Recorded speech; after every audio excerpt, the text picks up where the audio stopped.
Great to be here on this fine Friday with the lovely Giles Ivey. He's from Collective UK. We're going to talk about some of the main stories of the week. How's your week been so far, though? I've had a great week. It's that time of the year where we've already started to have Christmas lunches, and it's not even the last week of November yet. We're talking about business for next year, which is important. For those of you who don't know Collective, we were acquired by Time Inc. in the summer. So we're having lots more exciting conversations than normal. I mean, it was good being seen as a progressive, rich media business, but it's even more exciting being seen as a progressive, rich media business that has one of the most interesting UK publishing businesses behind it. So we're all happy at the moment. Talking about publishing businesses, NBC Universal has invested a load more money into BuzzFeed this week to hopefully build up their video. Yeah. Do you think that video is something that publishers are going to be investing more in over the next, in 2017 now, I guess, really? Yes, I mean, that's 100%. So I can talk from personal experience in as much as well as working with Time. We work with lots of independent publishers as well, and it's something they ask us about all the time. They're asking about demand in video. So obviously a core part of our business is branding activity. A lot of branding is AV, and I think it's not just that they'll be investing in video per se, because everyone wants pre-roll. Google are often quoted as saying, is it something like 80% of their search results are going to be video by the year 2020 or something like that. It's those kinds of stats that make people interested in creating video. I think it's also the sort of video that is being created is changing. In as much as people, whether it's news or magazine content, the desire for very long form video is less. And in terms of video or video advertising that sits as pre-roll, I think there's a big change there. I mean, you're seeing so many more ads being made to be viewed in portrait rather than landscape. You'll start seeing ads that are made for the cinema and made for the television, edited to complement the content they're around online. So it's not just video that will be created, it's the advertising that goes with video will become more interesting.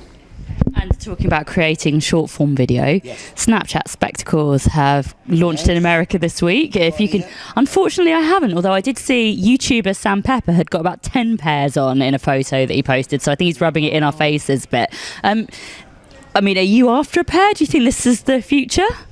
I'm half tempted to be the old fogey in the room and half tempted to I think it's the same as any innovation.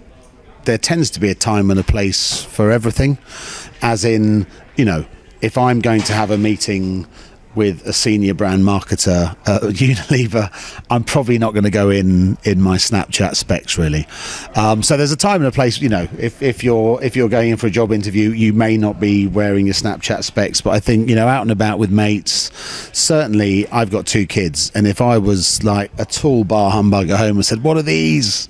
They're boring, they're dull," that's not going to happen. So I think they look quite good fun. Do you think that other social media and apps are going to follow in the footsteps and create their own kind of headsets and things? Yeah. I mean, when you look at an idea like that, and I've only, I haven't seen a pair. I've seen seen them on the web, but I haven't heard from anyone who's got a pair. But I don't know. Did you ever try Google Glass? No, I haven't. I was in Cannes 3 years ago, and they were showcasing Google. I know they've died and they've gone, but they were showcasing Google Glass at this a Google event in Cannes, and not even the people showcasing them with the training could make them work.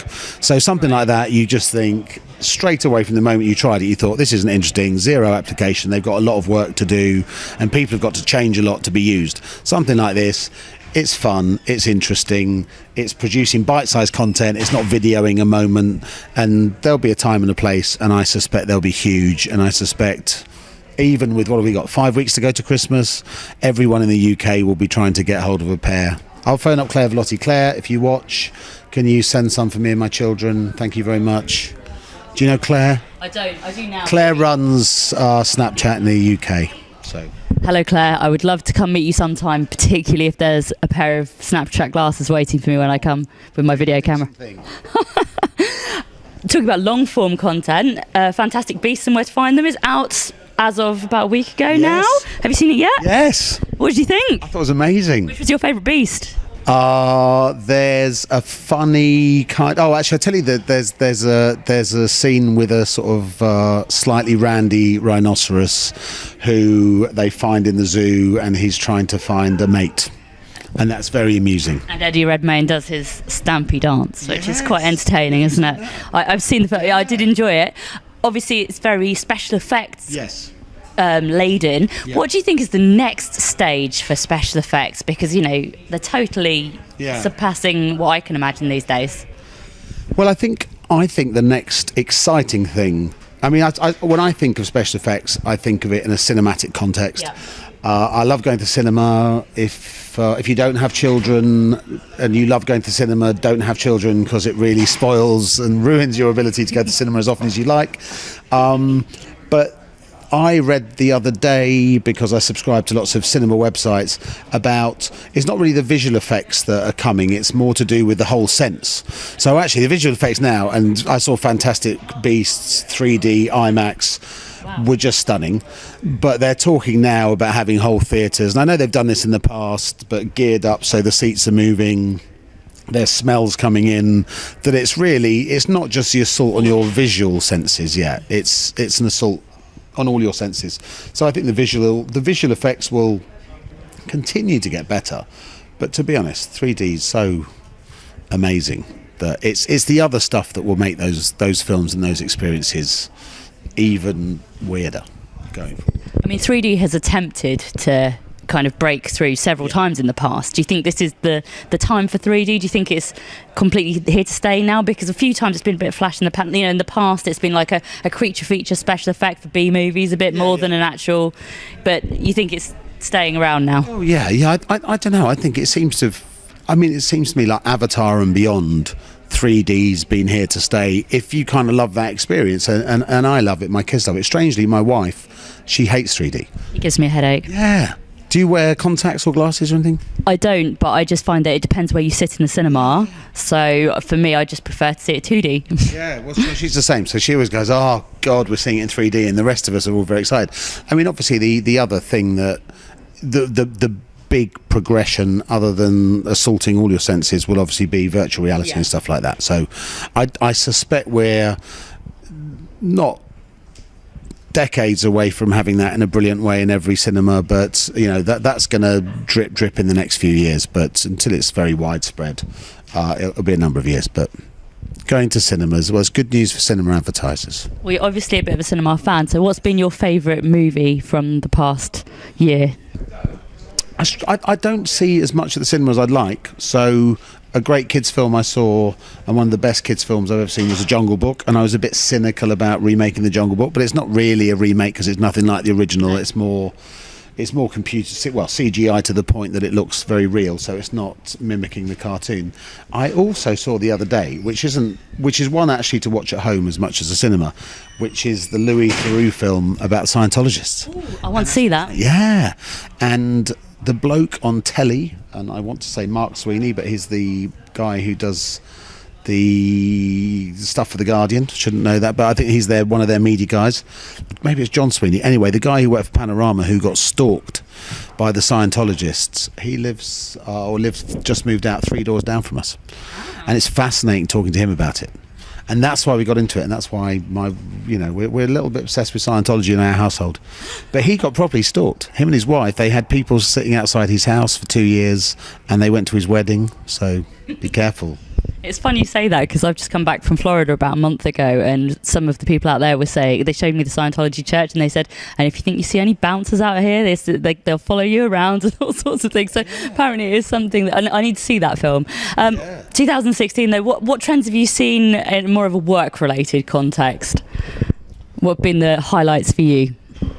I think 2016, it feels like not quite the year of consolidation, but I think, one major event is the loss of a national newspaper. I've been in media for almost 30 years, and for almost every year someone says we're going to lose a paper, and we have in the last 12 months, I guess. So that was something that's not necessarily to be celebrated, but it's something that A change. It's a change, and the world changes, and and it's inevitable. And I've got I used to work at News UK for a bit. I've got lots of friends in print. I like newspapers. I like magazines. But the world is changing. And I think that world's shifting quite a lot. And we talked about video at the top. And News UK, Time, a lot of these companies now are investing in videographers and video content. So I think there are good signs that some of the more established media owners, and probably the media to be affected the most by digital, is really the written word and traditional publishers. And I think actually, I mean, we were excited to be bought by Time because we thought here's a publisher who met that challenge full on 3-4 years ago, perhaps earlier than some other publishers, so they seem stronger coming out of it. So I think we're seeing some traditional media businesses and marketplaces being shaken up and some consolidation, and that will continue, and that's good ultimately, because we're all having to get better at what we do. I think there's a feeling within agency communities that partnerships seem to be as important or more important than ever. You don't necessarily want media deals to get more complex, but for me 2016 seems to be the springboard into 2017 and 2018, where you'll get way more beyond media deals. I'll give the Snapchat example. You know, Snapchat is a route to market for a certain audience. You've got glasses now. It's just another way of content being created and shared, and another way of engaging with consumers. And that's media agencies are embracing that, and they're embracing partnerships. And I think we're going to see lots more interesting work coming out of that. So consolidation, partnerships, and yeah, the whole world's still changing. Brilliant. Well, thank you very much, and have a lovely weekend. Thank you very much.